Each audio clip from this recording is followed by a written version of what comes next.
Bueno, muchas gracias por venir a la penúltima sesión del 10º Congreso Internacional de Periodismo de la Fundación Manuel Alcántara. Tenemos ahora dentro del Diario Alcántara la sección de opinión con David Felipe Arranz, del marcapáginas del norte de Castilla. También tenemos a Eva Díaz Pérez, columnista del ABC de Sevilla, como moderadora Ruth de Frutos, que es profesora de periodismo de aquí de la facultad, y Ángeles Caballero, cronista y columnista del diario El País. Creo que puede ser una charla, una mesa muy interesante y sobre todo esperamos buenas preguntas incisivas. Gracias. Incisivas no.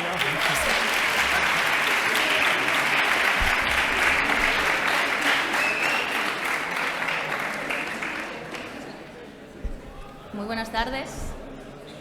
¿Se me oye bien? ¿Me oís al fondo? ¿Sí? Perfecto.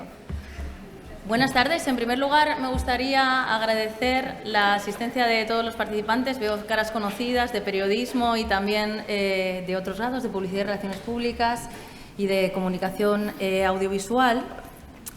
Eva Díaz Pérez, al igual que David Felipe Arranz y Ángeles Caballero, llevan décadas cubriendo la actualidad española, ya sea desde la prensa local, desde la prensa cultural e incluso económica, y posteriormente como columnistas y cronistas en los principales medios de comunicación del país.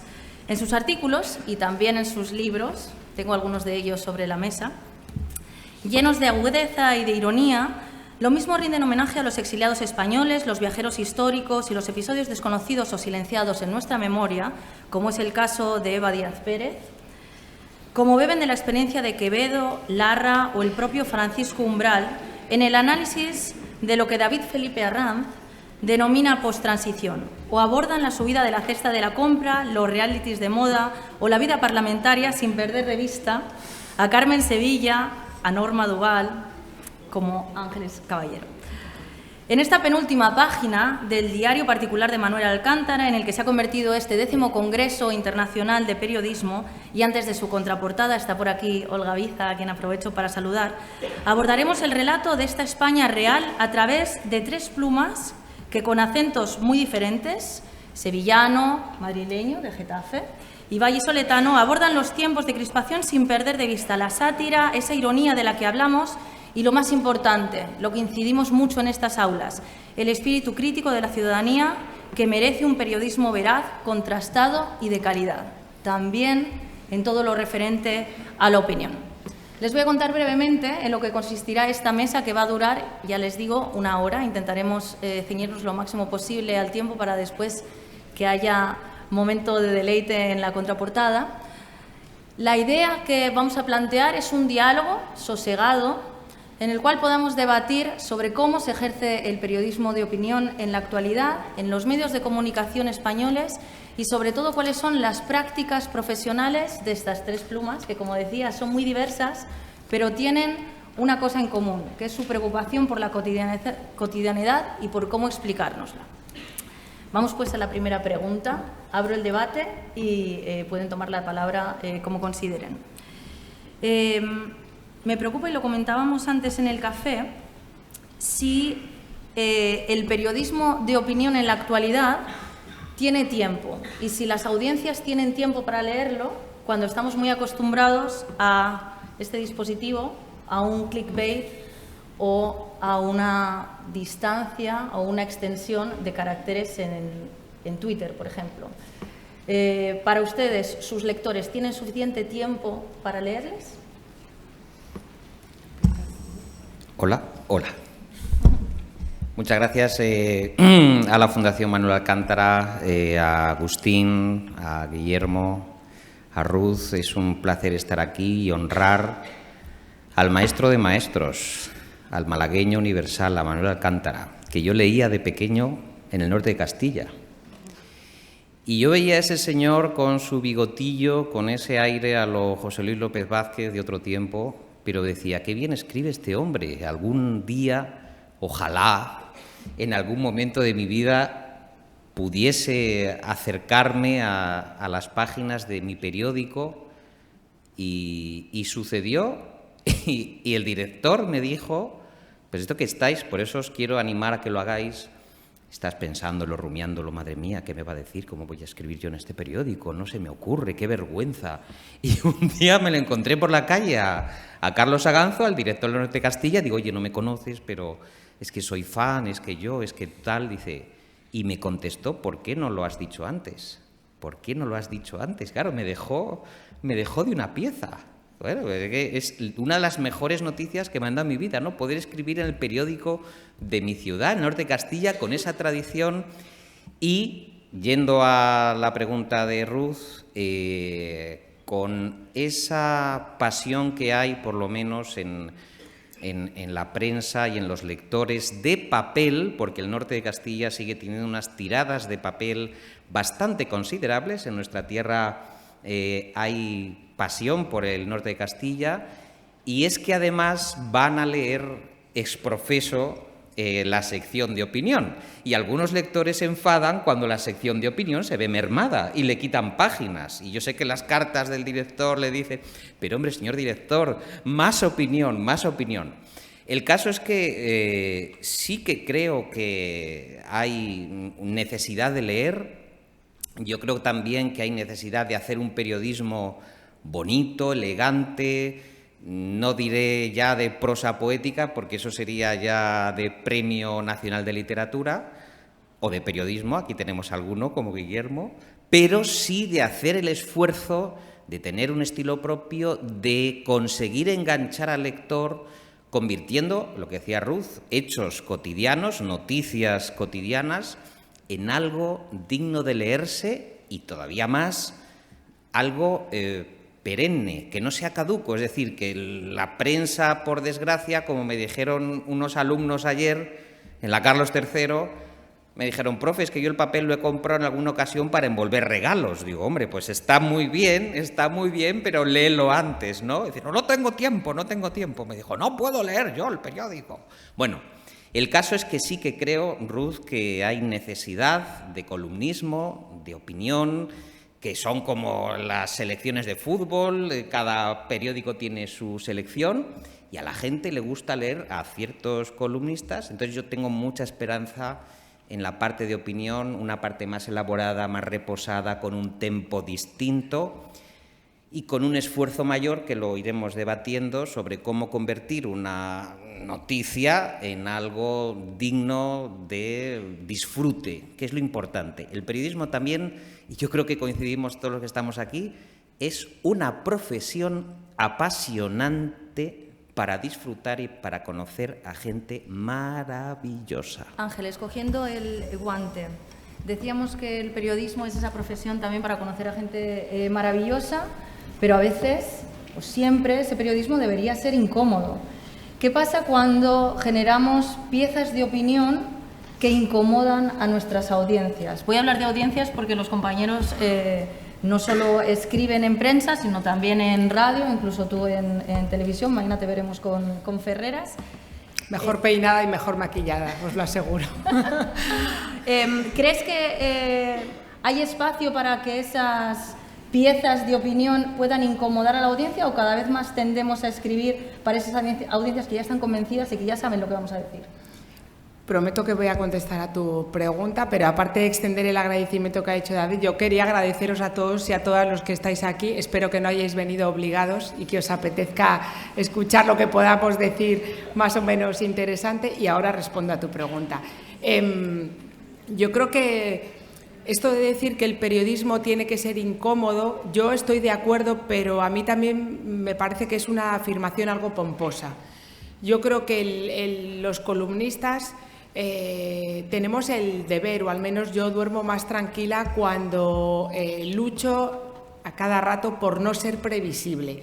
Yo tengo una manera de pensar más o menos clara, una ideología que a veces titubea, pero que creo que la tengo también más o menos clara, pero hay determinados temas en los que no quiero que un lector fiel y un odiador fiel, porque el odiador es mucho más fiel que el que te quiere, va a leerme y cree que piensa, cree que sabe lo que voy a pensar, y de repente le digo, pues es que igual esto no estoy de acuerdo. Y a mí me parece que el no ser previsible nos dota de cierto superpoder y de cierta capacidad de no acabar encasillado como si un actor, una actriz hiciera siempre en cada una de sus ocasiones el mismo papel. ¿Debe ser incómodo? Claro, el periodismo y la información y la opinión, pero en mi caso, desde mi punto de vista con mi mirada miope hacia esa cotidianeidad, creo que lo que debemos es ser lo suficientemente libres y despojados del corsé de que aunque creamos que algo está bien, si en este caso no creemos que está bien, decirlo y contarlo. Bueno, de nuevo agradecer a todos y efectivamente a Guillermo y a Agustín y sobre todo a la figura de Manuel Alcántara. Para mí muy importante porque además él resumía muy bien ese ideal de unir periodismo y literatura, que yo creo que es la salvación del periodismo, porque como decía David Felipe, creo que la salvación del periodista frente a eso que sale todo igual, incluso la inteligencia artificial, ese mundo monotemático que muchas veces en las que se cae debido a la urgencia, precisamente el periodismo de autor, el periodismo de marca es lo que nos puede salvar. Y es verdad que el periodismo de opinión es el periodismo que debería ser un periodismo de contexto, de memoria, de alta escritura. No estoy diciendo tampoco escritura académica, sino simplemente escribir bien.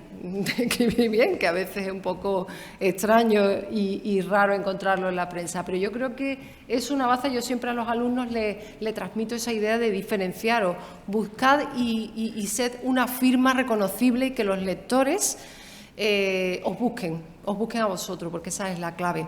Respecto a la incomodidad, por supuesto, un periodista tiene que ser alguien incómodo. Y fijaos, para mí más importante es ser incómodo del poder que no de los lectores. Yo con los lectores no he tenido ningún problema, sí con las instituciones y el poder. ¿Por qué? Porque ya incluso en las ruedas de prensa los periodistas que preguntan ya no están, porque no hay memoria en las redacciones de los periódicos, porque no hay periodistas valientes, entre otras cosas porque es muy difícil ser valiente, porque es muy difícil defender la independencia, porque es muy difícil ser un articulista de opinión en la tierra de nadie. Hablaba Ruth del tema de los columnistas previsibles, por supuesto. Hubo una época en la que había periodistas de opinión que no eran previsibles y había periódicos en los que tú podías leer opiniones diversas y donde los lectores aprendían a repensar y a repensarse, entre ellos yo misma, que formaba parte de esa redacción. Es decir, yo leía a compañeros que eran ideológicamente muy contrarios a mí y precisamente mi periódico era un periódico que fomentaba eso. Ahora eso no existe, O sea, hay periódicos de un lado, o sea, periodistas de un lado y de otro. Y lamento decir eso porque a mí me sigue apasionando esta profesión. Es mi vocación absoluta desde que era muy pequeña. Yo estudié periodismo y yo tenía absolutamente claro que iba a estudiar periodismo y que iba a ser periodista. Y siendo periodista, o sea, haber sido periodista a mí me lo ha dado todo. También mi otro lado de escritora. Es decir, para mí ha sido una profesión absolutamente fascinante y sigue siendo fascinante. Pero es verdad que estamos en una época especialmente complicada. Yo he vivido, cuando salí de la facultad, otra época distinta y ahora es difícil. O sea, es una época en la que es muy difícil ser un periodista incómodo. Bueno, ya estamos planteando los grandes desafíos del periodismo, los espacios, la precariedad, los tiempos. Tenemos buenos ingredientes para el menú. Cuando ya sabemos que hay poco espacio para la opinión, aunque hay algunos lectores, como aludía antes David, que demandan ese espacio, y también tenemos esferas en las cuales las firmas reconocidas ya están claramente asentadas. Estoy pensando, por ejemplo, antes lo hablábamos en El País Semanal con Vicent o incluso con Leila Guerriero. ¿Hay espacio para nuevas firmas? Y si es así, ¿cuáles son las nuevas firmas que recomendaríais? Esto es como pregunta de examen para los especialistas de Mira, yo es que has citado a dos periodistas, escritores magníficos, como Leila y como Manuel Vicent. Yo creo que ojalá existiera más espacio para ese tipo de periodismo, ¿no? Por ejemplo, el periodismo narrativo, el periodismo que es capaz de trascender la anécdota, trascender o sea, el presentismo en el que vivimos, el adanismo, todo eso. Es decir, yo cuando quiero leer algo sobre otra época, en muchas ocasiones leo a periodistas como Manuel Chávez Nogales, como Gaciel, como, por ejemplo, las crónicas que hizo Sender en su época. Yo leo ese periodismo, y ese periodismo no eran crónicas históricas, pero sí era un periodismo que trascendió su época y contó el latido de su tiempo. Eso es lo que yo busco, y me encantaría que la prensa fuera más valiente y entrara a ese tipo de firmas. Hay firmas estupendas, ¿eh? Precisamente yo creo que el periodismo de opinión apuesta por ese tipo de periodismo de segunda o de tercera velocidad, que yo siempre le digo así, un periodismo de segunda o de tercera velocidad, porque no cuenta la urgencia, pero sí aporta la reflexión. Y a mí eso me encantaría que hubiera más espacio, pero bueno. Ángeles, yo sí que creo que hay hueco para nuevas firmas, y muchos hemos entrado a colaborar en sitios donde soñábamos cuando estábamos en ese lado de la facultad, escuchando a gente a la que llevábamos leyendo, viendo y escuchando durante mucho tiempo. Yo no soy tan pesimista con el oficio, es más, soy casi más crítica con nosotros mismos como periodistas que con el poder o incluso con los lectores. Fíjate, decías ahora, Eva, que tú has tenido, quizá has sentido esa incomodidad por parte de instituciones o del poder. Yo me he sentido, también porque yo soy bastante sentimental y un poco moñas, como dicen mis hijos, pero yo me he sentido a veces profundamente dolida con comentarios de los lectores en el periódico, donde muchas veces lo más bonito que te mandaban, especialmente chicas bienvenidas al mundo, nos mandan a fregar a la mínima, con lo cual es una manera de horadar tu autoestima y tu profesionalidad. Entonces, cuando tú escribes algo y estás viendo unos comentarios que son absolutamente hirientes, hay algunas expertas en salud laboral que dicen que debería ser considerado los comentarios en los artículos un problema de salud laboral y que debería ser tratado como tal en las redacciones de los periódicos.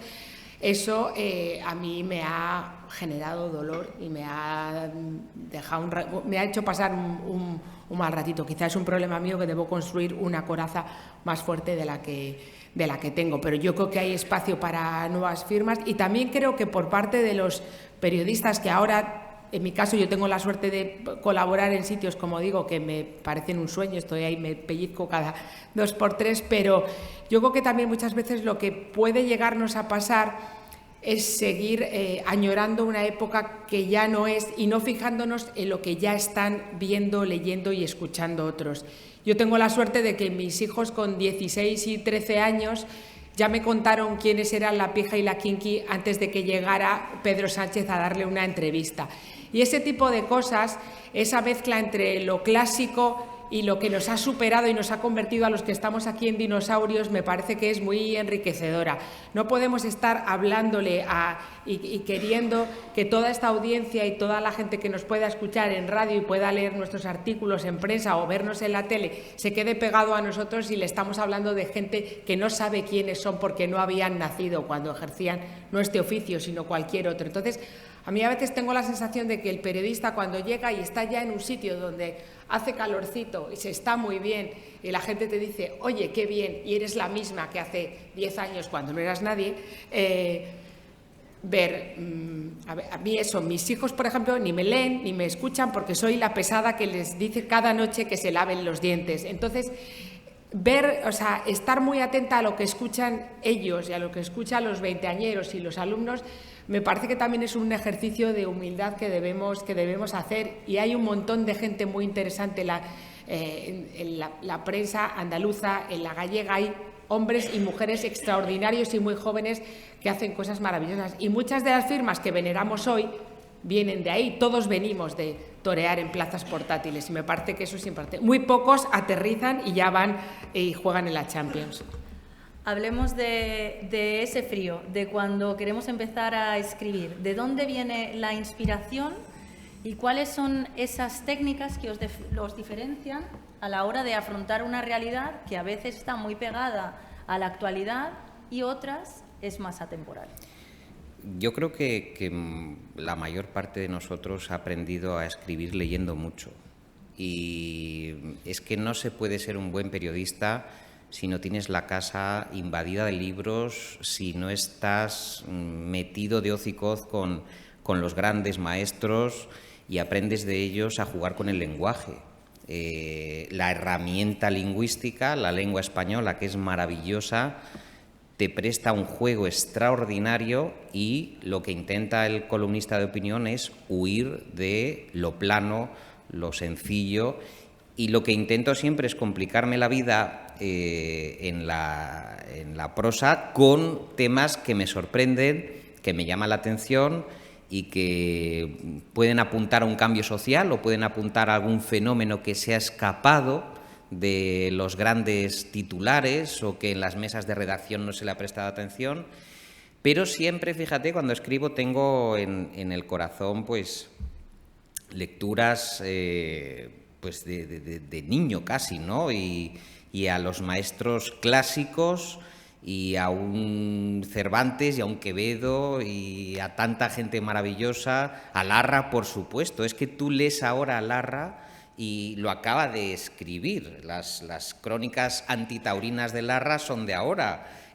Cualquier crítica social de Larra, la burguesía acomodada de su tiempo, se podía haber escrito en el año 2023. Y la magia de la lengua española es que es capaz de atravesar un marco temporal muy grande. Entonces, la alimentación de la lectura es lo que yo aconsejo siempre como fuente de inspiración, la realidad y temas que no sean muy manidos, que la gente no sea lo mismo de siempre. Es verdad que a veces te piden en el periódico que escribas sobre, yo qué sé, me pasó con Luis Rubiales, pues oye, dándole una vuelta distinta, ¿no? Pero normalmente hay que hacer propia la realidad, mostrársela al lector de una manera seductora, porque también el columnista quiere seducir a sus lectores, y en ese juego de seducción entre el humilde periodista que quiere transmitir unas pasiones y los lectores, yo creo que está, bueno, un momento yo creo muy dulce, ¿no? Que es cuando tú llegas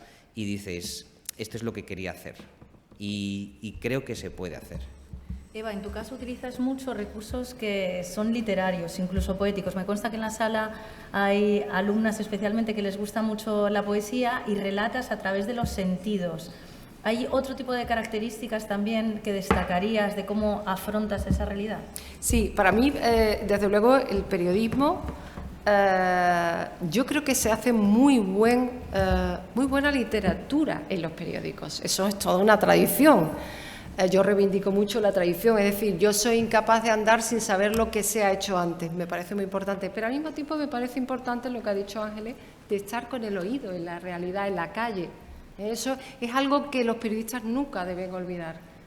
Baroja decía, no, periodista de patas, o el Chávez Nogales, perdonad por mi referencia constante a Chávez Nogales, pero es que yo le haría una cofradía a Chávez Nogales en las facultades de comunicación, no puedo evitarlo, porque es verdad que cuando yo estudié en la facultad de periodismo no se estudiaba a Chávez Nogales, y me parece que es un gran maestro. Él decía que él era un periodista de andar y contar, y me parece que eso es fundamental.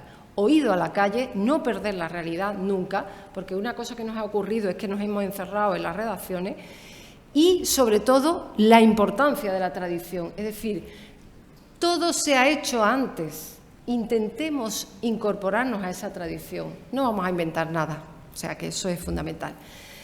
Dicho esto, me parece que se hace muy buena literatura en los periódicos. Muy buena literatura. A mí, como novelista, me ha servido mucho el taller del periódico. Hay gente que desprecia el periodismo, ¿no? Como si fuera una cosa menor. No, el periodismo es una gran escuela literaria. No manejamos la ficción, pero sí las técnicas narrativas. Eso es fundamental. Y a mí me importa mucho que se escriba bien.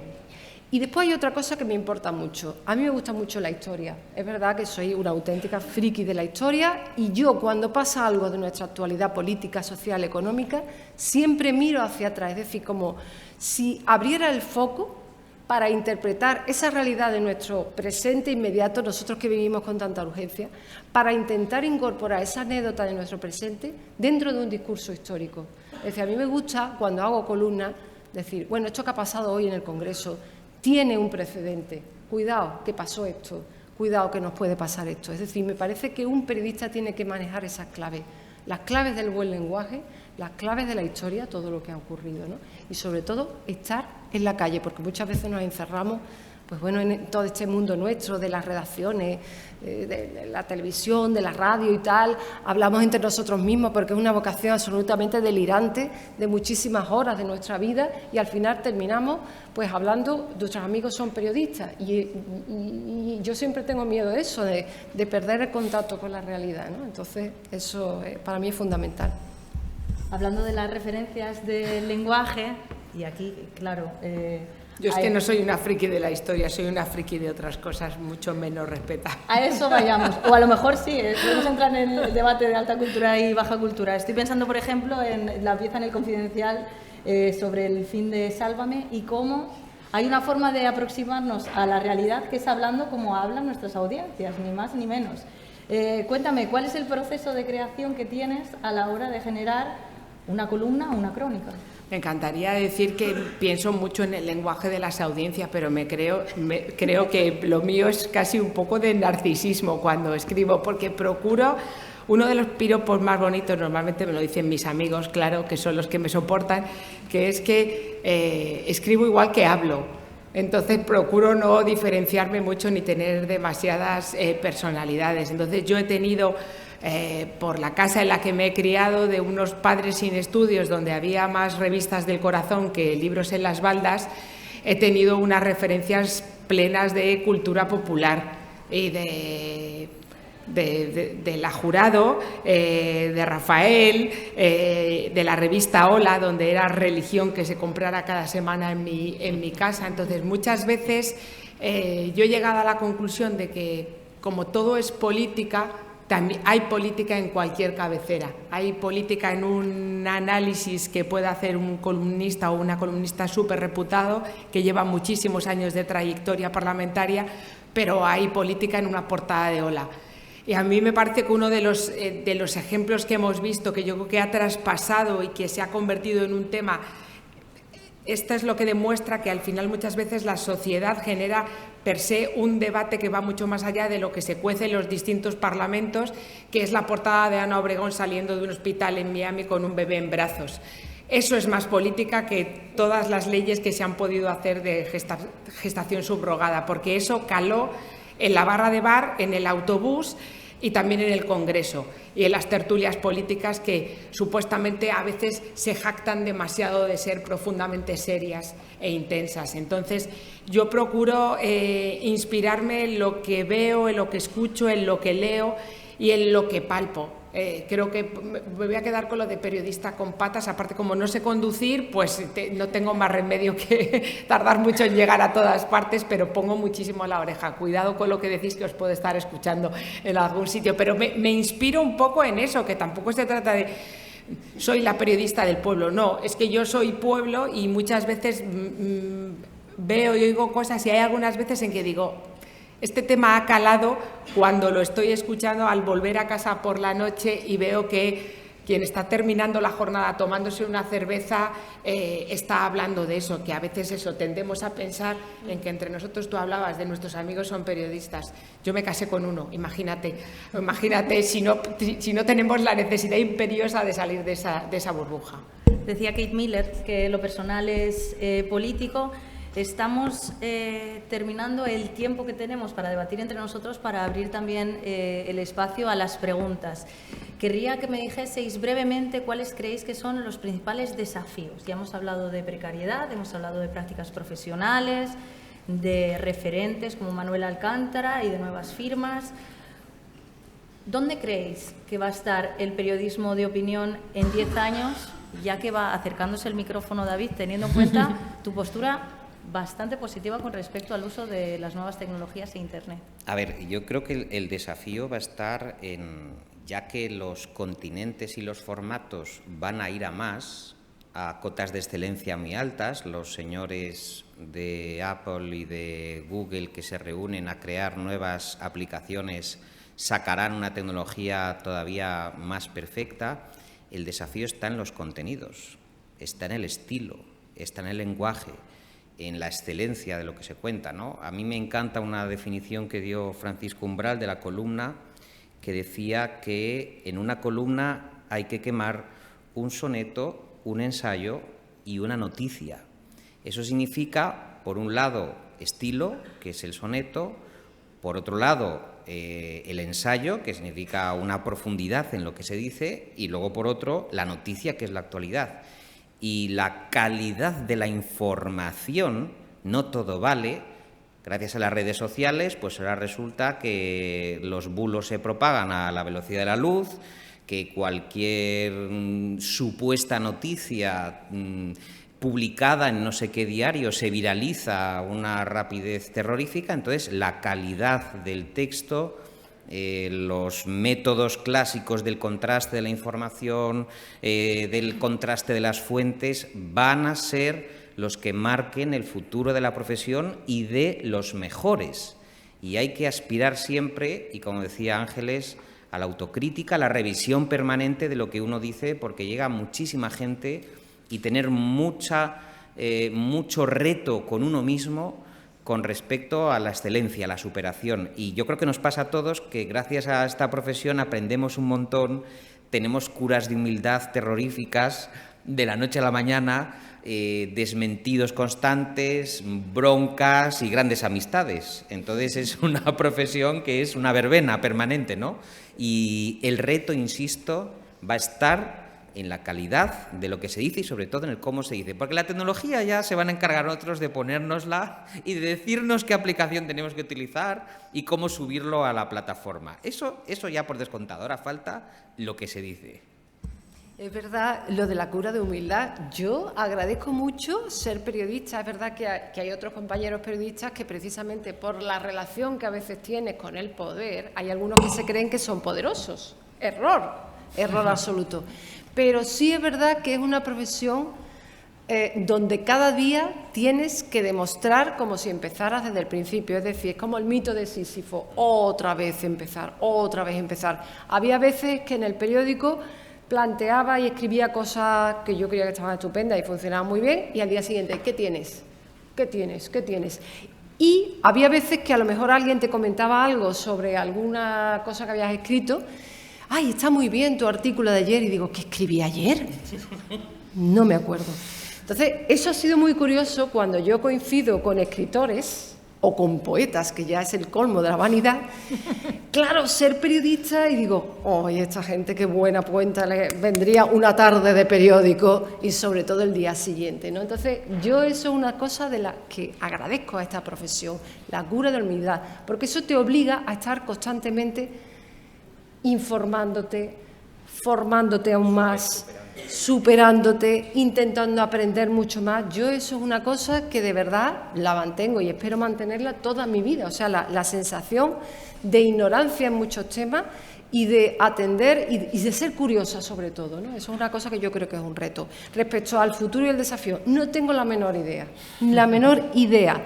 Lo que sí sé es que los nuevos retos y los nuevos desafíos, lo importante, coincido con David, es que son los contenidos. Van a cambiar el medio, los formatos, efectivamente. Es como la famosa frase bíblica que también se utiliza mucho en la literatura clásica, ¿no? Vino añejo en odres nuevos. El vino es el mismo, lo que cambia es el recipiente. Pero lo importante, porque muchas veces todos creo que lo hemos vivido, la bobería tecnológica también. Yo me he encontrado con gente que intentaba darme lecciones cuando solo sabía de tecnología y yo decía, no, yo sé cómo hay que llenar esa tecnología, tú enséñame que yo lo vuelque. Pero lo importante es lo que va dentro, no ese disfraz, porque eso además va a ir cambiando, porque todos hemos vivido en una época en la que la obsolencia de todo esto, bueno, es que cuando empezamos, bueno, madre mía, que ya no tiene nada que ver. Es decir, lo importante es que lo que hagamos, ese contenido, sea un contenido excelente. Y que sobre todo, creo que lo hemos dicho en la comida o en el café, muy importante, por favor, fomentad y cread vuestra propia credibilidad. Ese es el principal valor de un periodista, porque es verdad que nuestra profesión está muy cuestionada. Y es una pena. Yo estoy todo el día defendiendo mi profesión porque creo en ella. Pero claro, hay veces que no puedo hacer no puedo hacer corporativismo porque no me siento con argumentos para defender a algunos colegas, ¿no? Entonces, la credibilidad fundamental y que tengáis dignidad con respecto a todo lo que escribáis o comunicáis, ¿no? Eso me parece que es lo que quizás nos pueda salvar en el futuro, que no lo sé, de verdad, yo no soy muy optimista. Quedémonos con sí. Bueno, ¿y tú, Ángeles? Pues yo dos cosas muy rápidas para ya dejar paso si hay alguna pregunta.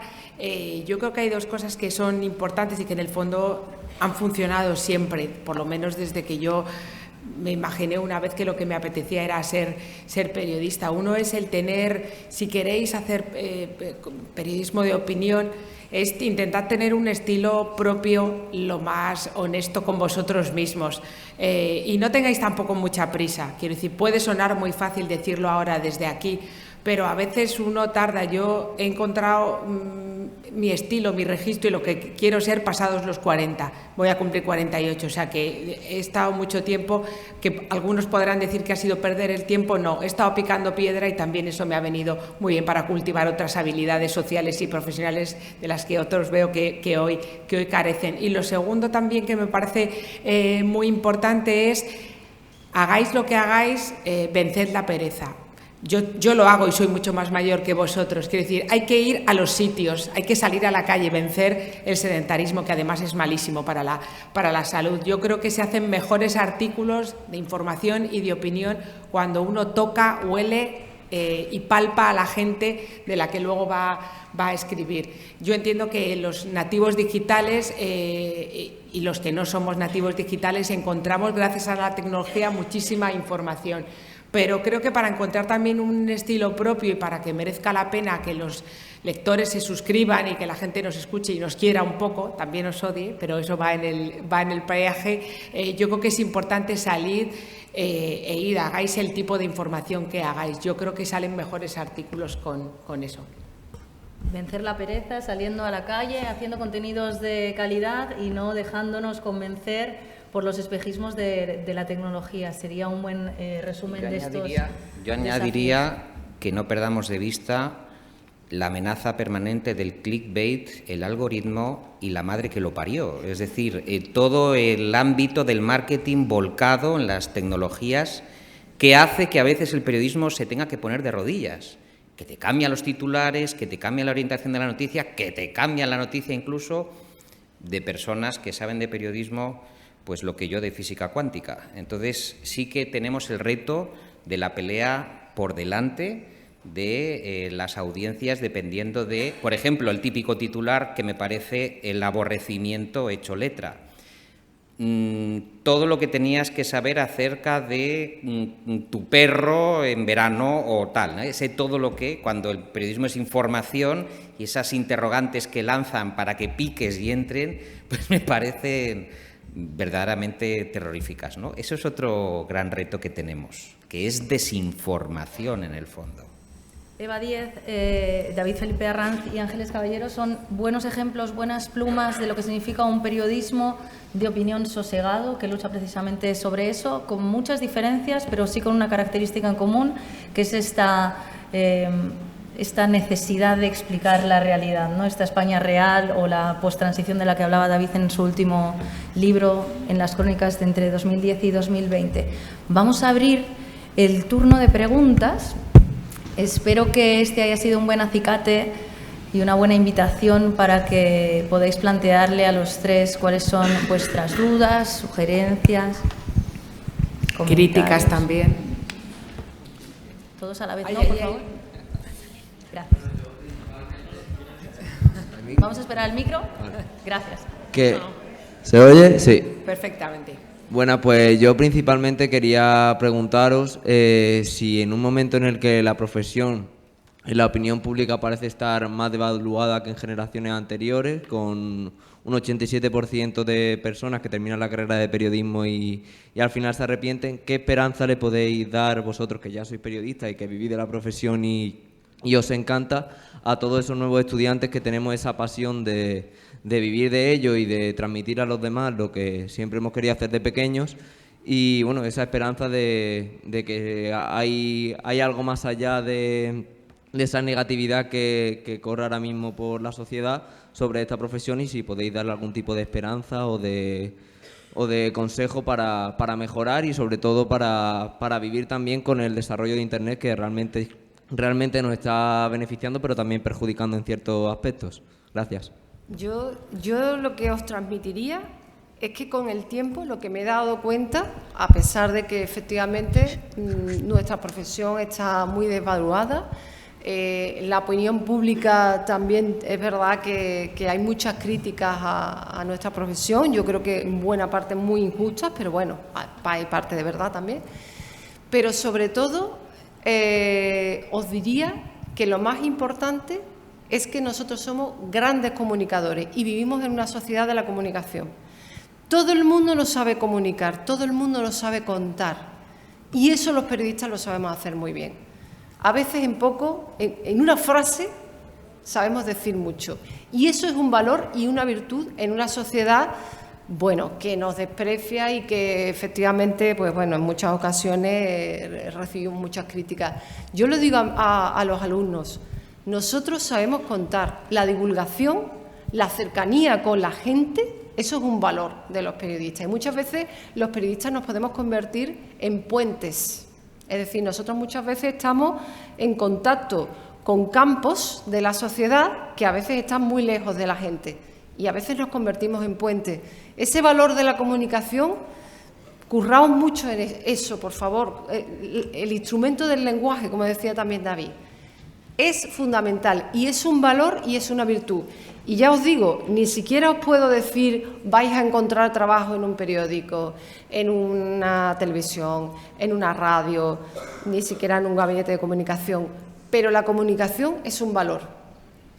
Yo os daría ese consejo porque a mí me ha servido en muchos aspectos de mi vida. Es decir, me he dado cuenta que haber sido periodista me ha servido para infinidad de cosas en mi vida profesional, no digo nada en la personal, pero sobre todo en la profesional, porque te das cuenta que la gente no sabe contar bien las cosas, nosotros sí. Yo estoy muy de acuerdo con lo que ha dicho Eva. Es verdad lo que dices, pero creo que es que el periodismo es una de esas profesiones que está permanentemente en crisis y permanentemente devaluados. Todos nos creemos que los de hace años eran mejores que los que escribimos ahora, o casi toda la gente opina, y sobre todo ten en cuenta una cosa, que igual que todos llevamos dentro un seleccionador de fútbol o un ministro de Economía o un presidente del Gobierno, ¿por qué no va a tener la gente derecho a llevar un periodista dentro y a decir si tú sabes o no hacer cómo es tu oficio? Pero digo que aquí también es cuestión de un poco de cabezonería. O sea, me encantaría poder darte esperanza o poder darte una fórmula mágica de qué vas a hacer, pero yo creo que hay que tener una mezcla de cabezonería y también de cierto arrojo. Quiero decir, busca a quien te gusta cómo escribe o a quien te gusta cómo narra algo en radio o en televisión o en cualquier otro formato, búscalo, intenta empaparte, intenta probar, y hay que ir llamando a 100 puertas.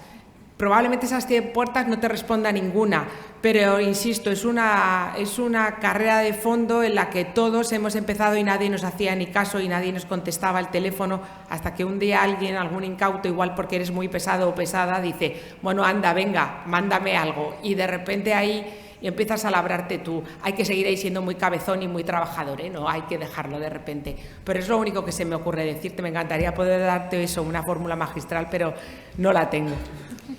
Lo que comentabas de el grado de desencanto, la temperatura democrática de un país también se mide por la situación de sus periodistas.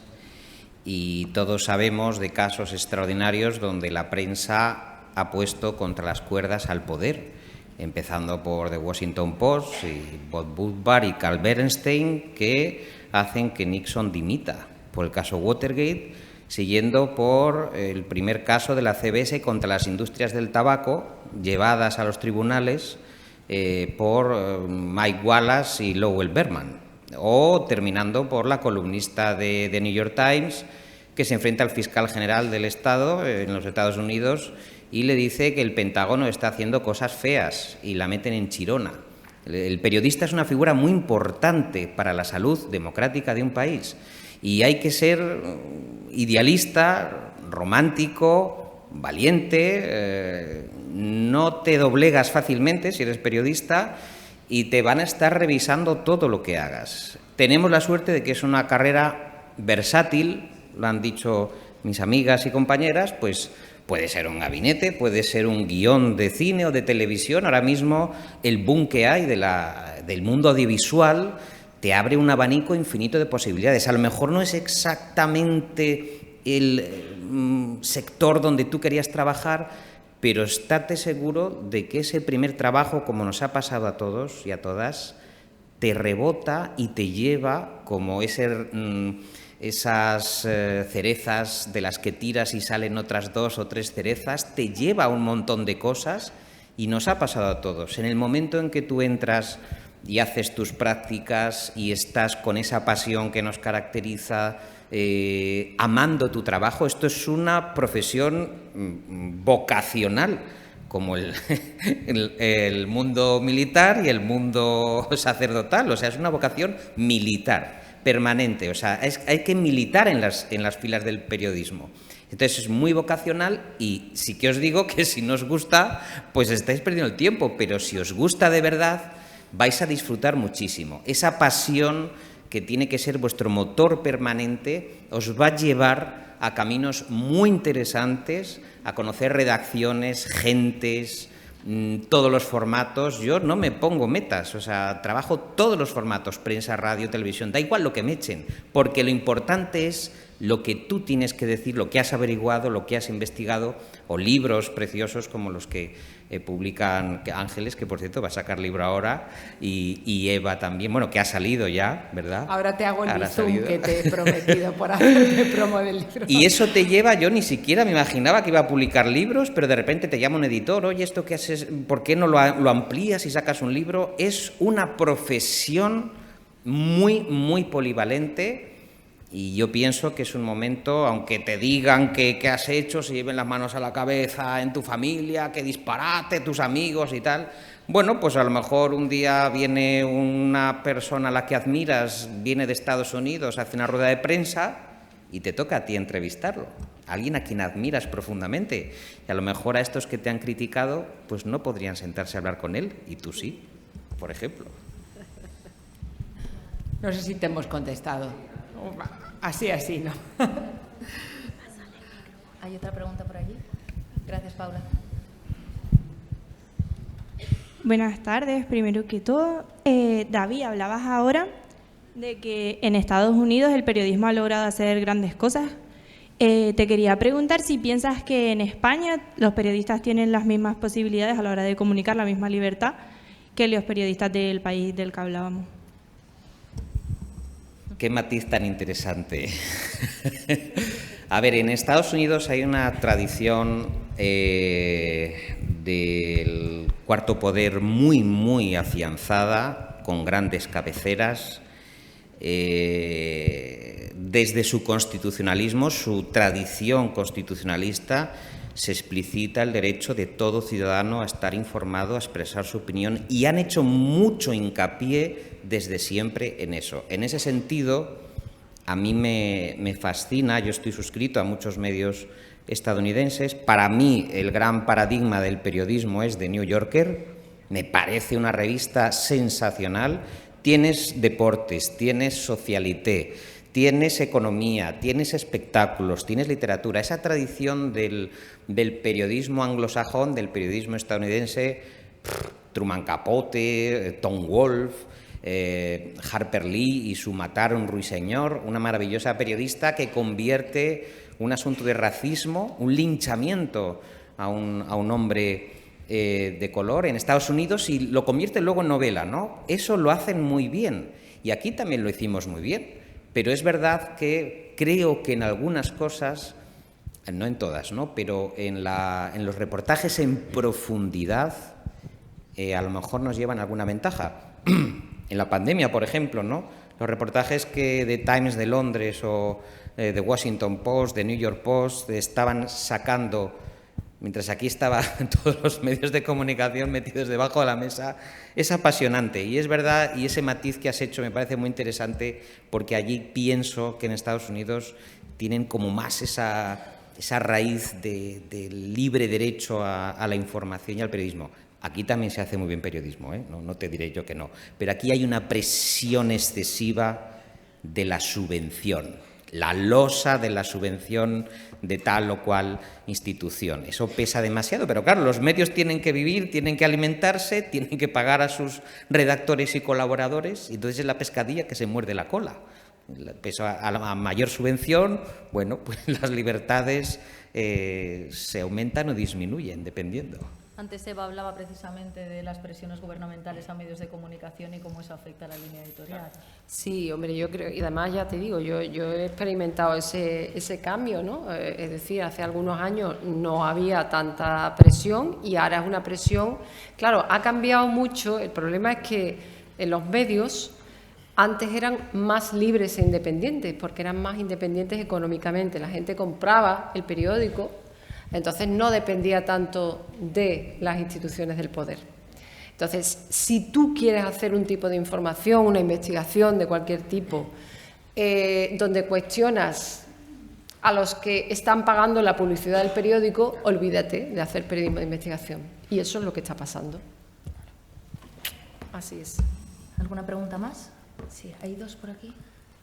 Perfecto. Hola.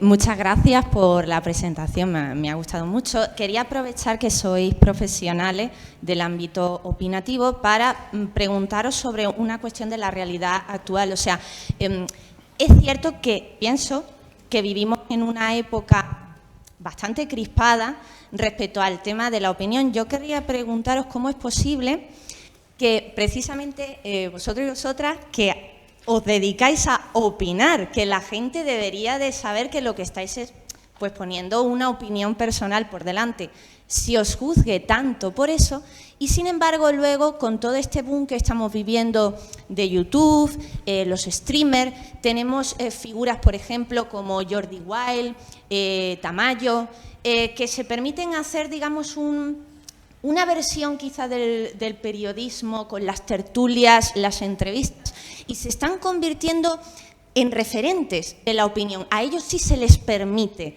hacer opinión. Entonces, os quería preguntar qué pensáis sobre esto y luego, aprovechando que es bonito que estéis aquí para hablarle a los futuros periodistas, si les animáis a que tiren por ese camino, que si quieren hacer opinión y se está respetando la opinión de YouTube y de Stream, si creéis que pueden tirar por ahí o si deberían de aferrarse al periodismo tradicional con todas sus consecuencias. ¿Qué pensáis?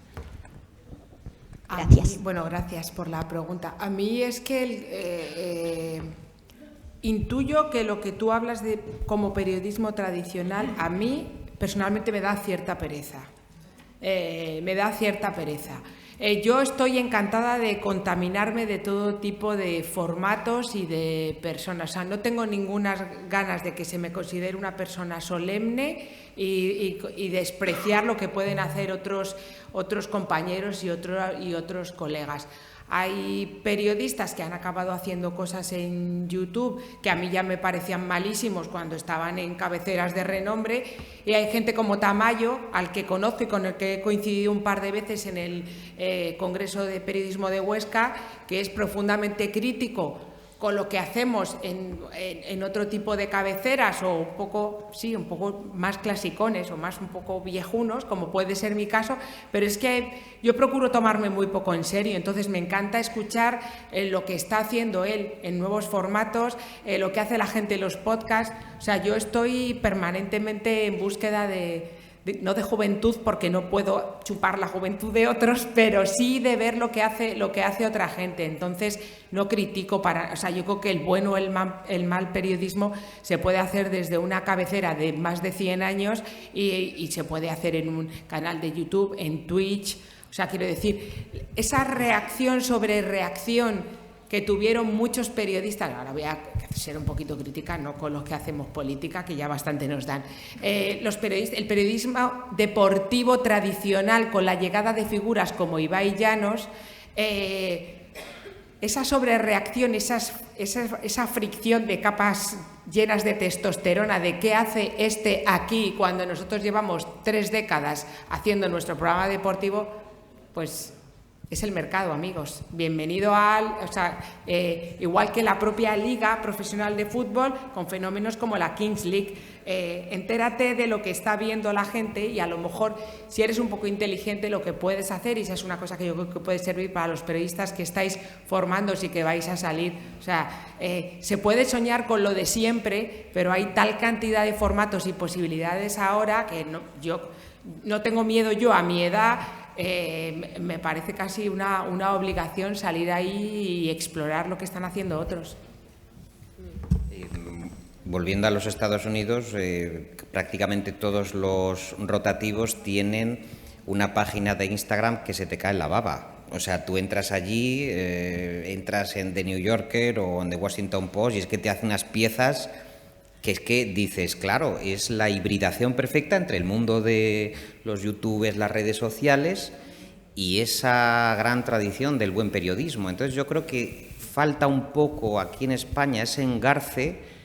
Lo están haciendo muchos medios digitales, ya tienen su propio canal de televisión, ponen a periodistas que comuniquen bien a transmitir y los lanzan a competir con los youtubers. Es decir, que ya hay medios con su canal de YouTube, su canal de Instagram, utilizando Twitch, utilizando TikTok, y lo que pasa es que vamos un poco a rebufo, ¿no? Pero creo que esa hibridación o esa apropiación de las ventajas de las redes sociales y de los nuevos formatos se está incorporando afortunadamente a las grandes cabeceras, ¿no?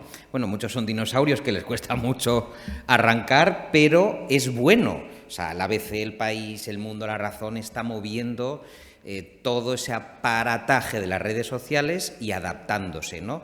Y es verdad que en ABC pues te encuentras rostros muy jóvenes, ¿verdad, Eva?, contando la actualidad en Instagram. Ha pasado esto, no sé qué, tal. Y es una periodista joven y tiene todos los datos, las fuentes, ha contrastado muy bien todo lo que hace, tiene un equipo detrás, una serie de redactoras, de redactores que le están apoyando, y a mí me ofrece una redactora del País contando una noticia, a mí más confianza que un YouTube que dice a cámara, pues esto tal o cual, además siempre muchas veces crispados, ¿no? Como riñendo, tal, no sé qué, o no, a lo mejor no, pero me gusta más que haya pasado esos ciertos códigos deontológicos y tenga también su canal de YouTube. Me parece muy interesante, ¿no?, ir por ahí. Yo estoy de acuerdo porque además, bueno, yo tengo la sensación, cuando recuerdo perfectamente el momento en el que la redacción se planteó todo el tema de la apertura a los nuevos medios. Yo estaba fascinada, o sea, yo soy muy curiosa, a mí me encanta, me parecía que además yo, que me dedicaba al periodismo cultural sobre todo, eso daba unas posibilidades inmensas, de hacer un periodismo desde distintas perspectivas. Y yo pensaba, digo, bueno, es que cualquier estreno teatral o estreno de cine o cualquier cosa podemos abordarlo desde distintas perspectivas, con la capacidad que te dan los nuevos lenguajes. Efectivamente, por ejemplo, exactamente, y la Biblioteca Nacional, por ejemplo, tiene unos hilos narrativos excepcionales, o sea, se puede hacer perfectamente. Entonces, mi gran desengaño, tengo que decir que yo siempre he estado súper abierta a eso y siempre me he encontrado el obstáculo constante del periodismo del siglo XIX. La agenda, ¿qué hay mañana? ¿Qué hay mañana? Búscate la vida. Ve a hacer una entrevista y hazlo en hilos narrativos, por ejemplo, que me parece una cosa excepcional. Haz un vídeo de cómo se hace el vestuario de una obra de teatro. Yo qué sé, había cantidad de cosas. Y entonces me encontraba constantemente con ese problema. ¡Bum! No, hay que hacer esto, hay que hacer esto, hay que hacer esto. Entonces, el periodismo español es muy cobarde en ese sentido. Muy cobarde, le cuesta mal. Yo tengo la sensación de haber estado muy ilusionada, porque además coincidió con una buena época económica. El problema es que luego no supieron los medios hacer el modelo de negocio para sobrevivir. O sea, la cagaron en todos los sentidos. Ni supieron hacer el lenguaje ni el lenguaje económico. Entonces, yo he vivido unas sensaciones absolutamente delirantes de estar escribiendo crónicas de inmediatez porque venía la urgencia de Internet y al mismo tiempo volver a la redacción del periódico y escribir el periódico del siglo XIX. Yo ya los tiempos verbales, yo ya no sabía si vivía en el presente, en el pasado, digo, esto es absurdo. O sea, llegó un momento que digo, no puedo estar todo el día en el periódico escribiendo para el momento inmediato y después para el periódico que va a salir mañana. Esto es absurdo. Entonces, es cuando yo empiezo a dejar de creer en la prensa escrita, que también, bueno, estamos casi terminando, pero creo que lo mío ha sido la prensa escrita, ¿no? Y yo creo que la prensa escrita hubo un momento en el que desatendió a sus lectores. Y con el clic desatendió a sus lectores. Y yo recuerdo perfectamente el momento en el que estoy en la redacción y digo, es que yo mañana no compraría el periódico que estoy escribiendo. Oh, pues entonces apague y vámonos. Claro, ¿qué habéis hecho? Un periódico para gente que no lee los periódicos. Pues ahí tenéis, la gente dejó de comprar los periódicos. Pero no quiero daros un mensaje malo. También hay cosas muy bonitas, ¿eh? Frente a prácticas empresariales. No, es que creo que había alguien más que quería La última, preguntar, sí. muy brevemente, porque nos habíamos comprometido a terminar a 1:30. Vale. A ver, yo hablo desde mi experiencia, yo he sido estudiante en esta facultad. Un poquito más. Yo es que hablo bajito también, pero bueno. Yo he sido estudiante en esta facultad y he estado escuchando atentamente lo que habéis hablado. Esto lo he escuchado yo muchas veces en multitud de intervenciones de profesores, periodistas de todo tipo. Y mi conclusión es que hay que ser muy atrevido y tener un buen respaldo empresarial para ser un periodista valiente, porque es que si no, no te sale. O sea, yo las características que habéis nombrado del buen periodista creo que la tengo, porque a mí el don del verbo lo tengo desde que nací. Yo siempre, desde que era chica, he hablado por los codos. He leído hasta los envoltorios de los chicles, o sea, yo por leer no me ha faltado nada. Atrevimiento. Estando en la facultad, yo hice un trabajo que iba a presentar una tesis, sí. Bueno, hice un proyecto fin de carrera y luego quería avanzar un poco más, pero lo dejé. Y se refería propiamente que Olga Biza fue protagonista en ello. Fue cuando Telefónica desembarcó en Antena 3. Y yo ahí me desboqué, porque creía que aquello era totalmente injusto, la manera en que se removieron a ciertos periodistas, que es un crimen, ¿vale? O sea, tú tienes tu credibilidad. Esta mujer ganó un premio Ondas en la dirección de los informativos. Lo hizo de cine. Rosa María Mateo. ¿Por qué removieron a Rosa María Mateo? No lo entiendo. Entonces, yo digo, a ver, ¿qué se necesita para ser periodista? Porque yo me he movido, te lo juro, de Málaga salté a Cuenca, de Cuenca me fui a Toledo. ¿Dónde he estado más? No sé, en muchos sitios. ¿Qué ha terminado haciendo la servidora? Estudiar unas oposiciones porque no me salía trabajo. Y es injusto. Es injusto. ¿Qué se necesita más? Porque yo desparpajo tengo, aquí me tenéis, yo no me corto. Bueno, yo ya, desde que dejé la facultad, digo, yo ya no tengo que aparentar nada, o sea, yo ya vuelo sola. ¿Qué más se necesita? Con este relato, y en vista de que han citado a Olga Biza, voy a emplazarla por si quiere hacer algún comentario. Por en alusiones, la contraportada específica por alusiones. Y coger el guante de la compañera. Muchas gracias por explicar tu relato. Aprovecho también para agradecer a David Felipe Arranz, a Eva Díaz y a Ángeles Caballero. Ha sido un placer. Gracias también a vosotros y a todos los que habéis participado en esta sesión. Y sin solución de continuidad, emplazo a Guillermo y a Olga.